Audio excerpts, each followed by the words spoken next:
ഹരി ഓം. ഏവർക്കും ആസ്ട്രോളജിക്കൽ ലൈഫിലേക്ക് സ്നേഹപൂർവ്വം സ്വാഗതം. ഞാൻ AS നന്ദു. ഇന്ന് നമ്മൾ സംസാരിക്കുന്നത് നമ്മുടെ ജനുവരി മാസഫലമാണ്. ഇപ്പൊ കർക്കിടക രാശിക്കാർക്ക് എങ്ങനെയുണ്ട് ഈ ഒരു മാസക്കാലം എന്ന് നോക്കാം അല്ലെ. ആദ്യം തന്നെ എല്ലാവർക്കും അഡ്വാൻസ് ഹാപ്പി ന്യൂ ഇയർ. നമുക്കറിയാം പുതുവർഷത്തിലേക്ക് നമ്മൾ കിടക്കുവാണ്. പുതുവർഷത്തിലെ ആദ്യത്തെ മാസമാണ് ജനുവരി എന്ന് പറയുന്നത് അല്ലെ. പുതിയ ആഗ്രഹങ്ങളും പുതിയ പുതിയ സ്വപ്നങ്ങളും അല്ലെങ്കിൽ കുറച്ച് പേർക്കെങ്കിലും നമുക്ക് കഴിഞ്ഞ വർഷം ചെയ്തു വെച്ചതിൻ്റെ ബാക്കി കണ്ടിന്യൂറ്റിയും കുറേ ആളുകൾക്ക് പുതിയ പുതിയ കാര്യങ്ങൾ, പുതിയ പുതിയ വിഷൻസ്, പുതിയ പുതിയ ഗോൾസ്, പുതിയ പുതിയ ഡ്രീംസ് എല്ലാം അച്ചീവ് ചെയ്യാൻ വേണ്ടിയൊക്കെ അല്ലേ. അപ്പം നമുക്ക് എല്ലാവർക്കും നമ്മൾ ആഗ്രഹിക്കുന്ന കാര്യത്തിലേക്ക് നമുക്ക് എത്താൻ വേണ്ടി നമുക്ക് എന്ത് ചെയ്യാം, നമുക്ക് ജഗദീശ്വരനോട് പ്രാർത്ഥിക്കാം അല്ലേ. നമുക്കത് പ്രാർത്ഥിച്ചതിന് മുന്നോട്ട് പോവാം. അപ്പം നമുക്കറിയാം നമ്മുടെ ഈ ഒരു മാസം നമ്മൾ പ്ലാൻ ചെയ്യുമ്പോൾ എങ്ങനെയൊക്കെ ഉണ്ട്. ഞാൻ പറയാറുണ്ട്, നമ്മൾ പറയുന്ന പ്രിഡിഷൻസ് എന്ന് പറയുന്ന ഒരു റോഡിൽ പോകുമ്പോൾ നമ്മൾ കാണുന്ന സിഗ്നൽ അല്ലെ സൈൻ ബോർഡ് പോലെയാണ്. മുമ്പിലൊരു സൂചന നമുക്ക് കിട്ടുമ്പോൾ അതനുസരിച്ച് നമ്മൾ ട്രാക്ക് മാറ്റി അല്ലെങ്കിൽ അതനുസരിച്ച് നമ്മൾ അനുസരിച്ച് വണ്ടി ഓടിച്ചു കഴിഞ്ഞാൽ വലിയ അപകടങ്ങളോ ദുരിതങ്ങളോ ഒന്നും ഉണ്ടാവാതെ നമ്മൾ എന്ത് ചെയ്യും, പോകാൻ പറ്റും. അപ്പോൾ ഒരു ബോർഡ് കണ്ടു, കുട്ടികൾ അല്ലെങ്കിൽ സ്കൂൾ അടുത്തുള്ള ബോർഡ് കണ്ട് നമ്മൾ പയ്യെ വണ്ടി ഓടിച്ചില്ലെങ്കിൽ എന്ത് സംഭവിക്കും, സ്പീഡിലാണ് പോകണമെങ്കിൽ അവിടെ കുട്ടികൾ എല്ലാം പോകുന്നുണ്ടെങ്കിൽ അവിടെ ഒരു അപകടം ഉണ്ടാവാനുള്ള സാധ്യത കൂടുതലാണ് അല്ലേ. ഇനി അതിലൊരു കുണ്ടിന്റെ ഒരു ഭയങ്കരമായിട്ടൊരു കുരിയുടെ ഒരു സിഗ്നലുണ്ട്, നമ്മൾ കാണാതെ നമ്മൾ പോയി കഴിഞ്ഞാൽ നമ്മൾ വണ്ടി നല്ല പറപ്പിച്ചാൽ പോരുന്നെങ്കിൽ എന്ത് സംഭവിക്കും, ആ കുരുവി ചാടി നമുക്ക് പല അപകടങ്ങളോ ദുരിതങ്ങളൊക്കെ ഉണ്ടാകും. അല്ലെങ്കിൽ ഓവർടേക്ക് ചെയ്യാൻ പാടില്ലാത്ത ഏരിയയിൽ നമ്മൾ സൈൻ നോക്കാതെ പെട്ടെന്ന് കയറി ചെയ്ത് പോയി കഴിഞ്ഞാൽ എന്ത് സംഭവിക്കും, ചില സമയങ്ങളിൽ നമുക്ക് വലിയ പ്രശ്നമില്ലെങ്കിൽ പോലും മിക്ക സമയങ്ങളിൽ എന്ത് ചെയ്യും, അവിടെ അപകടങ്ങളിലേക്ക് മാറിപ്പോകും അല്ലെ. സോ അത്രയാണ് നമ്മൾ കൃത്യമായിട്ട് ആ സയൻസ് നമ്മൾ മനസ്സിലാക്കി മുന്നോട്ട് പോവുകയാണെങ്കിൽ നമുക്ക് വലിയ അപകടങ്ങളിലേക്കോ വലിയ ദുരിതങ്ങളിലേക്കോ ഒന്നും പോവാതെ എന്താണ് നമുക്ക് ജസ്റ്റ് എസ്കേപ്പ് ആയി നമുക്ക് മുമ്പോട്ട് പോകാൻ പറ്റും അല്ലെ. നമ്മുടെ പാതയിലേക്ക് നമുക്ക് ഉണ്ടാകുന്ന തടസ്സങ്ങളൊക്കെ നമുക്ക് മാറ്റി മാറ്റി മുമ്പോട്ട് പോകും. നമുക്ക് ജീവിതമാകുമ്പോൾ തടസ്സങ്ങളൊക്കെ ഉണ്ടാവും. ഇതിനൊക്കെ കൃത്യമായിട്ട് നമ്മൾ കണ്ട് മനസ്സിലാക്കി മുന്നോട്ട് അതിനൊക്കെ മറികടന്ന് പോകുമ്പോഴാണ് നമ്മളൊരു മനുഷ്യ അല്ലെങ്കിൽ നമുക്കൊരു പൂർത്തീകരിച്ച് അല്ലെങ്കിൽ നമ്മുടെ മനുഷ്യ ജീവിതം നമുക്ക് കുറച്ചുകൂടി സന്തോഷകരമാണ്. എപ്പോഴും ഹാപ്പി ആയിട്ട് തന്നെ പോയൊരു ജീവിതം ശരിക്കും സുഖകരമാവില്ല. കുറച്ച് വെല്ലുവിളികളും ദുഃഖങ്ങളും സങ്കടങ്ങളും കുറച്ച് ഈഗോ ഉള്ളവരും എല്ലാം നമ്മുടെ ജീവിതത്തിലേക്ക് വരുമ്പോഴാണ് എല്ലാത്തിൻ്റെ ഒരു മിസ്സപ്പാണ് നമ്മുടെ ജീവിതം എന്ന് പറയുന്നത് അല്ലേ. അങ്ങനെ ഇരിക്കും മാത്രമേ ജീവിതം ഒരു സന്തോഷകരമായിട്ട് നമുക്ക് മുന്നോട്ട് പോകാൻ പറ്റുള്ളൂ. എപ്പോഴും ഹാപ്പി ആയിട്ടുള്ള ഒരാൾക്ക് അതിനെ കൂടുതൽ ഹാപ്പി ആകാർക്ക് ഒന്നും ഉണ്ടാവില്ല. പക്ഷെ ദുഃഖിച്ച് നിൽക്കുമ്പോൾ അവിടെ ചെറിയ സാധനം കിട്ടിയാൽ മതി, നമുക്ക് ഭയങ്കര സന്തോഷമാവാൻ ഹാപ്പിയാവും അല്ലേ. പലരുടെ ജീവിതങ്ങൾ നമുക്ക് പാഠങ്ങളാക്കി തന്നിട്ടുള്ളതാണ് അല്ലേ. നമുക്ക് അധികം താമസിക്കില്ല, നമുക്ക് വീഡിയോയിൽ കിടക്കാം. നമുക്ക് ഇന്ന് നോക്കുന്നത് കർക്കിടക രാശിക്കാരുടെ പൊതുഫലമാണ് ഈ ഒരു ജനുവരി മാസം 2026. നമുക്കറിയാം പുണർതം കാല പൂയം ആയില്യമടങ്ങുന്ന 2 നക്ഷത്രമാണ് കർക്കിടക രാശി എന്ന് പറയാം അല്ലെ. അപ്പൊ കർക്കിടക രാശിക്കാരെ സംബന്ധിച്ച് നോക്കുമ്പോൾ നമുക്ക് 12ാം ഭാവത്തിൽ നിൽക്കുക എന്ന് പറയുന്നത് വ്യാഴമാണ്. 6ാം ഭാവത്തില് സൂര്യന്, ബുധന്, ശുക്രന്, കുജൻ അല്ലെ, ഇവര് 4 പേരും കൂടി 6ാം ഭാവത്തിൽ നിൽക്കുന്ന സ്ഥിതിയാണ്. അപ്പൊ നമുക്ക് നോക്കിക്കഴിഞ്ഞാൽ നമുക്ക് എന്തിനോ കാര്യത്തിന് വേണ്ടി ഭയങ്കരമായിട്ട് സ്ട്രഗിൾ ചെയ്യുന്നു, ഭയങ്കരമായിട്ട് പരിശ്രമിച്ചു അല്ലെങ്കിൽ ഭയങ്കരമായിട്ട് നമ്മൾ അന്വേഷിച്ച് നടന്നു, പക്ഷെ നമുക്കത് കിട്ടാത്തൊരവസ്ഥ അല്ലെങ്കിൽ ഭയങ്കരമായിട്ട് നമ്മളിതിനെ കൊണ്ട് ബുദ്ധിമുട്ടുന്ന അവസ്ഥയിലൂടെ ആയിരിക്കും നിങ്ങൾ കടന്നു പോകാൻ എന്ന് പറയുന്നത് തുടക്കത്തില് ജനുവരി 15 വരെ എന്നൊക്കെ പറയുന്നത്. ഓക്കെ, എന്നാൽ ജനുവരി 15 ശേഷം നമ്മൾ ചിന്തിച്ചു കഴിഞ്ഞാൽ ഈ സൂര്യനും ബുധനും ശുക്രനും കുജനൊക്കെ ഓരോ ദിവസങ്ങളായിട്ട് എന്ത് ചെയ്യുന്നുണ്ട്, രാശി മാറി മകരരാശിയിലേക്ക് വരുന്നുണ്ട് അല്ലെ. മകരരാശിയിലേക്ക് വരും എന്ന് പറയുന്നത് കർക്കിടകത്തിന്റെ 7ാം രാശിയിലേക്കാണ് വരിക എന്ന് പറയുന്നത്. അതായത് 6ാം രാശിയിൽ നിന്നും 7ാം രാശിയിലേക്ക് രാശി മാറി അല്ലെ മാറുന്നു. ആ ടൈമിൽ നമുക്ക് എന്ത് ചെയ്യും, നമ്മൾ അന്വേഷിച്ച് നടന്ന കാര്യങ്ങൾ, സ്ട്രഗിൾ ചെയ്തുകൊണ്ട് കാര്യങ്ങൾ റിസൾട്ട് കിട്ടി തുടങ്ങുന്ന ടൈം ആയിരിക്കുക എന്ന് പറയുന്നത്. ഇത് നമുക്ക് ജോലി സംബന്ധമായിട്ടോ ബിസിനസ് സംബന്ധമായിട്ടോ നമ്മുടെ മണി ഫ്ലോയിലോ കാര്യങ്ങളൊക്കെ റിലേറ്റ് ചെയ്ത് നമുക്ക് നോക്കാവുന്നതാണ് അല്ലെ. ഇപ്പൊ ഒരു ജോലി അന്വേഷിച്ചുകൊണ്ട് നടക്കുവാണെങ്കിൽ നമ്മൾ ജനുവരി മാസത്തിൽ കൂടുതൽ അന്വേഷിക്കുന്നു, സ്ട്രഗിൾ ചെയ്യുന്നു, ബുദ്ധിമുട്ടുന്നു, പലരോട് ചോദിക്കുന്നു, അന്വേഷിച്ചു ഇന്റർവ്യൂസിന് പോകുന്നു, അറ്റൻഡ് ചെയ്യുന്നു, കിട്ടുന്നില്ല, നമ്മളിങ്ങനെ അന്വേഷിച്ച് നമ്മൾ മടക്കാനായിട്ടുണ്ടാവും. പക്ഷെ നമുക്ക് ജനുവരി 15 ശേഷം നമുക്കത് അനുകൂലമായി വരാൻ, നമ്മൾ ആ സ്ട്രഗിൾ ചെയ്ത കാര്യങ്ങൾ, നമ്മൾ അത് അന്വേഷിച്ച് നടന്ന കാര്യങ്ങളൊക്കെ നമുക്ക് കിട്ടാനുള്ള പോസിബിലിറ്റി ഒരു 65% ഒരു 65% ആളുകളിലേക്ക് എത്തിക്കാനുള്ള പോസിബിലിറ്റി കൂടുതലാണ്. ഓക്കെ, പിന്നെ നമ്മുടെ ജാതകം കൂടി നമ്മളൊന്ന് ചെക്ക് ചെയ്യുക.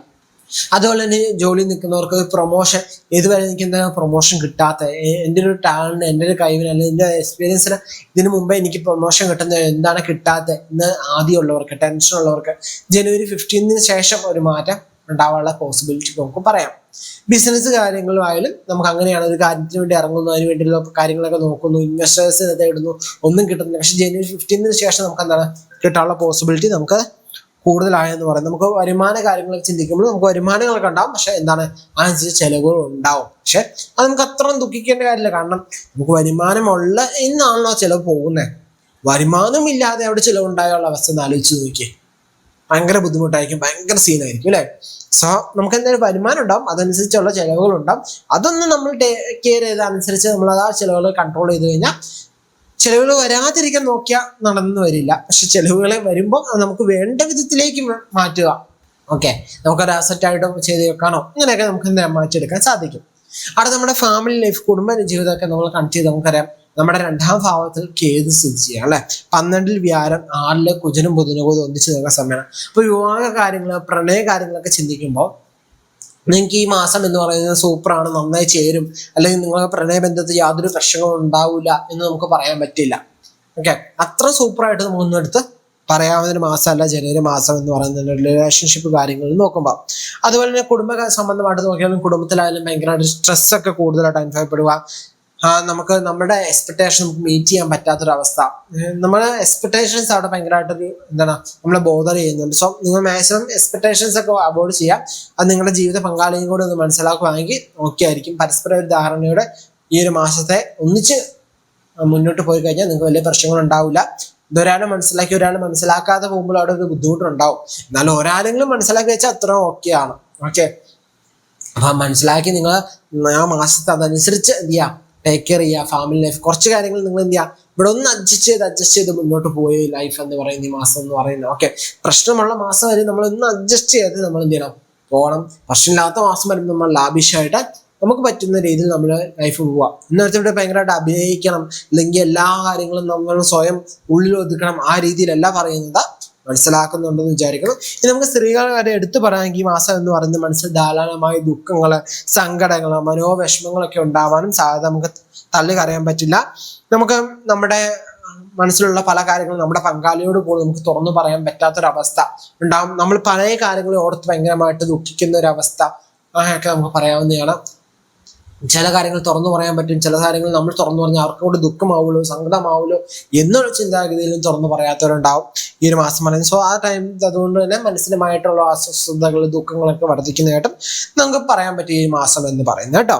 അടുത്ത വിദ്യാർത്ഥികളെ സംബന്ധിച്ച് നോക്കുമ്പോൾ നമുക്കറിയാം 6ാം ഭാവത്തില് 4 ഗ്രഹങ്ങളാണ് സ്ഥിതി ചെയ്യുന്നത് പറയുന്നത്.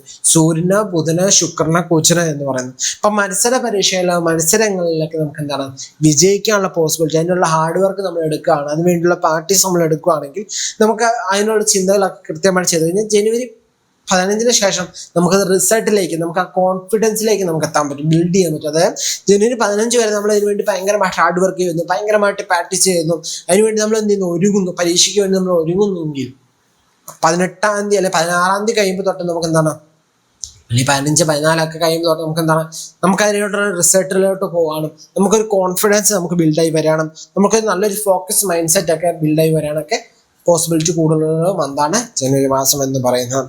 ആരോഗ്യ സംബന്ധമായിട്ടുള്ള കാര്യങ്ങൾ ചിന്തിക്കുമ്പോൾ നമുക്ക് അലർജി റിലേറ്റഡ് ആയിട്ടുള്ള കാര്യങ്ങൾ നമുക്ക് പറയാൻ സാധ്യതയുണ്ട്. ചെറിയ ചെറിയ പനികളൊക്കെ ഉണ്ടാവാനുള്ള സാധ്യത നമുക്ക് പറയാം. വയറ് സംബന്ധമായിട്ട് ചെറിയ ഇഷ്യൂസ് ഒക്കെ ഉണ്ടാവാനുള്ള സാധ്യത നമുക്ക് തള്ളിക്കളയാൻ പറ്റില്ല കേട്ടോ. നമുക്ക് വരുമ്പോൾ നമ്മൾ എന്ത് ചെയ്യുക, കൃത്യമായ വൈദ്യ പരിശോധന നടത്തും, മരുന്ന് കൃത്യമായിട്ട് സേവിക്കുക. നമുക്ക് ഏത് വിശ്വാസമുള്ള ഏത് മെഡിസിൻ ആണോ അത് ചെയ്യുക. അലോപ്പതിയെങ്കിൽ അലോപ്പതി, എന്താണ് ആയുർവേദം, ഹോമിയോപ്പതി, സിദ്ധമെങ്കിൽ സിദ്ധവൈദ്യം, ഇനി അതല്ല എന്താണ് നാച്ചുറോപ്പതി, ഇനി അതല്ല അക്യുപഞ്ചർ, അക്യുപ്രഷർ, സുജോക്ക്, യുനാനി തുടങ്ങി നമുക്ക് വിശ്വാസമുള്ള ട്രീറ്റ്മെന്റ് എന്താണോ അതെടുക്കുക. അല്ല ഇന്ന ട്രീറ്റ്മെന്റ് എടുക്കണം എന്ന് ഞാൻ പറഞ്ഞു. നമ്മളുടെ വിശ്വാസം എന്താണ്, നമുക്ക് ഇഷ്ടമുള്ള മരുന്ന്, അല്ലെങ്കിൽ ഇഷ്ടം മധുരം വെച്ച എല്ലാവരും ഹോമിയോ എടുക്കുന്നതല്ല, നമുക്ക് കഴിച്ച റിസൾട്ട് കിട്ടും എന്ന വിശ്വാസമുള്ള, എന്നാൽ വലിയ സൈഡ് എഫക്റ്റുകൾ ഇല്ലാത്ത നോക്കി നമ്മൾ എന്ത് ചെയ്യുക, എടുക്കുക. ഓക്കെ, നമ്മുടെ ഉചിതമാണ്, നമ്മുടെ തൃപ്തിയാണ്. ഇപ്പം നോക്കിക്കഴിഞ്ഞാൽ ഹോമിയോ മരുന്ന് എല്ലാവർക്കും ചേരുന്ന മരുന്നല്ല, എല്ലാവർക്കും ആ മരുന്ന് കഴിച്ചു കൊടുത്ത റിസൾട്ട് കിട്ടാറില്ല. ചിലവരുടെ ശരീരത്തിൽ ഹോമിയോ മരുന്ന് പിടിക്കാത്തതുണ്ട്, എന്നാൽ ചിലവർക്ക് പിടിക്കുന്നവരുണ്ട്, അവർക്ക് നല്ല രീതിയിൽ റിസൾട്ട് തരുന്നവരുണ്ട്. ഞാൻ അതുപോലെ തന്നെ മറ്റെല്ലാ ട്രീറ്റ്മെന്റ് എന്ന് പറയുന്നത്. ഓക്കെ, അപ്പൊ നമ്മളുടെ ഇഷ്ടമനുസരിച്ച് നമുക്ക് വിശ്വാസമുള്ള ട്രീറ്റ്മെന്റ് എന്താണോ അതെടുക്കുക. നമുക്ക് എന്ത് ചെയ്യാം, അത് മുഖേന നമുക്ക് ആ പ്രശ്നങ്ങൾ മാറ്റാം. വലിയ പ്രശ്നങ്ങളൊന്നുമല്ല, നമുക്കത് മാറ്റിയെടുക്കാവുന്നേ ഉള്ളൂ കേട്ടോ. അതുപോലെ തന്നെ 65 അല്ലെങ്കിൽ ഒരു 55-60 വയസ്സ് മുകളിലേക്കുള്ള സീനിയേഴ്സിനെ ചിന്തിച്ചു കഴിഞ്ഞാൽ നിങ്ങൾ ഈ മാസത്തിൽ ഹ്യൂജ് ഇൻവെസ്റ്റ്മെന്റ് സൈഡിലേക്ക് പോവാണ്, പുതിയൊരു തുടക്കത്തിലേക്ക് നിങ്ങൾ കാല് വെക്കുകയാണെങ്കിൽ ഈ മാസം നമ്മൾ പറയില്ല അത്ര അനുകൂലമാണെന്ന്. സോ ആ കാര്യങ്ങളൊക്കെ ഒന്ന് ടേക്ക് കെയർ ചെയ്ത് നിൽക്കുന്നതാണ് നല്ലത്. ഒന്നെങ്കിൽ ഒന്ന് ബ്രേക്ക് പിടിക്കുക, അല്ലെങ്കിൽ വലിയ ഇൻവെസ്റ്റ്മെന്റിലേക്ക് പോകാതെ ചെറിയ ഇൻവെസ്റ്റ്മെന്റ് ചെയ്യുക, അല്ലെങ്കിൽ നമ്മൾ അതിന് വേണ്ടി അത്രയും ടേക്ക് കെയർ ചെയ്ത് നമ്മുടെ കൂടെ അത്ര നല്ല ടീംസിനെ സെറ്റ് ചെയ്യുക. നമ്മളെ ദിക്കിലാണ് വിശ്വാസമുള്ള അത്ര നല്ല ടീമിനെ സെറ്റ് ചെയ്ത് മുമ്പോട്ട് പോകാം. കർക്കിടക ആഴ്ചക്കാരെ സംബന്ധിച്ചാൽ ഈ ഒരു ജനുവരി മാസം എന്ന് പറയുന്നത് ഒരു സമ്മിശ്ര ഫലത്തെ പ്രദാനം ചെയ്യുന്ന മാസമാണ് ജനുവരി മാസം എന്ന് പറയാം കേട്ടോ. നിങ്ങൾ അതനുസരിച്ച് വേണം ഈ ഒരു മാസം പ്ലാൻ ചെയ്യണം, അതനുസരിച്ച് വേണം മുന്നോട്ട് പോവാണ് എന്ന് പറയുന്നത്. ഓക്കെ, ഒത്തിരി കാര്യങ്ങളൊക്കെ വരുമ്പോൾ, സങ്കടങ്ങളും ദുഃഖങ്ങളൊക്കെ വരുമ്പോൾ നമുക്ക് ഇഷ്ടമുള്ള നമ്മുടെ ആരാധന മൂർത്തിയെ, നമ്മളെ ഇഷ്ടപ്പെടുന്ന ദേവതയെ നമ്മൾ മനസ്സിൽ ആരാധിക്കുക, മനസ്സിൽ ധ്യാനിക്കുക. അമിതമായ ദേഷ്യം വരുന്നു ഒരാൾക്ക്, നമ്മൾ ഭയങ്കരമായിട്ട് അവരോട് ദേഷ്യം വരുന്നു, നമ്മൾ വേറെ ഒന്നും ചിന്തിക്കാനോ പറയാനോ ഒന്നും നിൽക്കണ്ട. നമ്മൾ എന്ത് ചെയ്യുക, നമ്മുടെ ഇഷ്ടമൂർത്തിയുടെ മുഖം നമ്മുടെ മനസ്സിൽ ഒന്ന് ഇരിക്കുക, അല്ലെങ്കിൽ നമ്മുടെ ഇഷ്ടമൂർത്തിയുടെ മന്ത്രം ഒന്ന് ജപിക്കുക. നമുക്കെന്തൊരു ആശ്വാസം കിട്ടും, മനസ്സിനൊരു കുളിർമ. അല്ലെങ്കിൽ നമ്മൾ ദേഷ്യത്തിൽ നിന്ന് ഓരോ കാര്യം ചിന്തിക്കുമ്പോൾ പ്രവർത്തിക്കുമ്പോൾ പറയുന്നത് വെച്ചാൽ നമുക്ക് തന്നെ അറിയത്തില്ല, അയ്യോ പിന്നീട് നമ്മൾ ചിന്തിക്കുക, അയ്യോ ഇത് പറയണ്ടായിരുന്നു, അയ്യോ ഇത് ചെയ്യണ്ടായിരുന്നു എന്നൊരു തോട്ട് നമുക്ക് വരും. ഓക്കെ, സോ നമ്മൾ ദേഷ്യത്തിൽ ഒരു കാര്യങ്ങളും ചെയ്യാതിരിക്കുക. ഭയങ്കരമായിട്ട് നിങ്ങൾക്ക് പൊതുവെ ഒരു സങ്കടം, ദുഃഖങ്ങളോ വിഷമങ്ങളൊക്കെ പെട്ടെന്നായിട്ട് വരുന്നുണ്ട്, അല്ലെങ്കിൽ ഒരു ചെറിയ കാര്യം കിട്ടിയാൽ പോലും അത്രയും പെട്ടെന്ന് തന്നെ എന്താണ് ഭയങ്കരമായിട്ട് ഫീൽ ആവുന്നവരൊക്കെ കൂടുതലായിട്ടും കർക്കിടക രാശി കാണാറുണ്ട്. പിന്നെ നെറ്റ് ഡിപ്പെൻസ് നമ്മുടെ ഹൊറോസ്കോപ്പ് ബർത്ത് ചാർട്ടും കൂടെ വെച്ചാണ് നമുക്ക് ബാക്കി മൊത്തത്തിൽ നമ്മൾ കണക്ട് ചെയ്യുമ്പോൾ മനസ്സിലാക്കാൻ സാധിക്കുള്ളൂ ഓരോരുത്തർക്ക് എങ്ങനെയാണ് എന്നുള്ള കാര്യം. നമ്മൾ പറയാനുള്ളത് ഇതൊരു പൊതുഫലമാണ്. നമ്മുടെ എന്തെങ്കിലും സീരിയസ് ആയിട്ടുള്ള കാര്യത്തിൽ ഇറങ്ങുവാണ്, അല്ലെങ്കിൽ ഒരു നല്ല കാര്യത്തിലെ പോലെ നമ്മളെക്കുറിച്ച് കുറച്ച് ഡീറ്റെയിൽ ആയിട്ട് അറിയണമെങ്കിൽ നമുക്ക് എന്ത് ചെയ്യണം, നമ്മുടെ ബർത്ത് ചാർട്ട് നമ്മൾ മനസ്സിലാക്കിയാലാണ് നമുക്ക് കുറച്ച് ഡീറ്റെയിൽ ആയിട്ട് മനസ്സിലാവും. മറ്റുള്ള പൊതുവായിട്ടുള്ള കാര്യങ്ങളാണ്. സോ ഒരു ഗോചരാൽ ഓരോ ഗ്രഹങ്ങൾ നിൽക്കുമ്പോൾ അതനുസരിച്ച് ഓരോ രാശിക്കാരുടെ ലഗ്നക്കാരുടെ ഫലങ്ങളാണ് പറയുന്നത് എന്ന് പറയുന്നു. പക്ഷെ നമ്മുടെ ജാതകത്തിൽ നമ്മൾ ജനിച്ചപ്പോൾ നമുക്ക് എന്താണ്, നമ്മുടെ ഗ്രഹങ്ങൾ എവിടേക്കാണ് വന്നേക്കാൻ അതനുസരിച്ച് ഒരു പവർ ഉണ്ടാവും. ആ ഫലത്തിനനുസരിച്ച് നമ്മുടെ ഗോചര ഫലം കൂടി കണക്ട് ചെയ്യുമ്പോഴാണ് നമുക്ക് എന്ത് ചെയ്യാൻ പറ്റുന്നത്, നമ്മുടെ വ്യക്തിപരമായിട്ടുള്ള പ്രശ്നം കൃത്യമായിട്ട് വരിക എന്ന് പറയുന്നത് കേട്ടോ.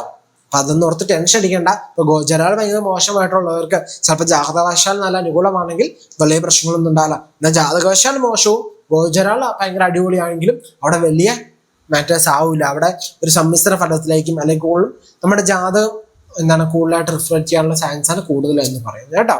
അതൊക്കെ മനസ്സിലാക്കി നമ്മൾ എന്ത് ചെയ്യുക, ഹാപ്പി ആയിട്ട് പോവുക. പിന്നെ എന്ത് പ്രശ്നം നമ്മുടെ ജപശക്തി കൊണ്ട്, നമ്മുടെ ഈശ്വര പ്രാർത്ഥനയോടെ, സൽപ്രവർത്തിയോടെ, സൽചിന്തയോടെ നമുക്ക് ചെയ്യുന്നതിലൂടെ നമുക്ക് എല്ലാ പ്രശ്നങ്ങളും നമുക്ക് മറികടന്ന് മുന്നോട്ട് പോകാൻ പറ്റൂ അല്ലേ. ഇപ്പൊ ഹാപ്പി ആയിട്ടിരിക്കുക. ഇത്ര നേരം എന്നോടൊപ്പം ഈ ആസ്ട്രോളജിക്കൽ ലൈഫ് സഞ്ചരിച്ച നിങ്ങൾക്ക് ഏവർക്കും സ്നേഹത്തിന്റെ ഭാഷയിൽ നന്ദി, നമസ്കാരം.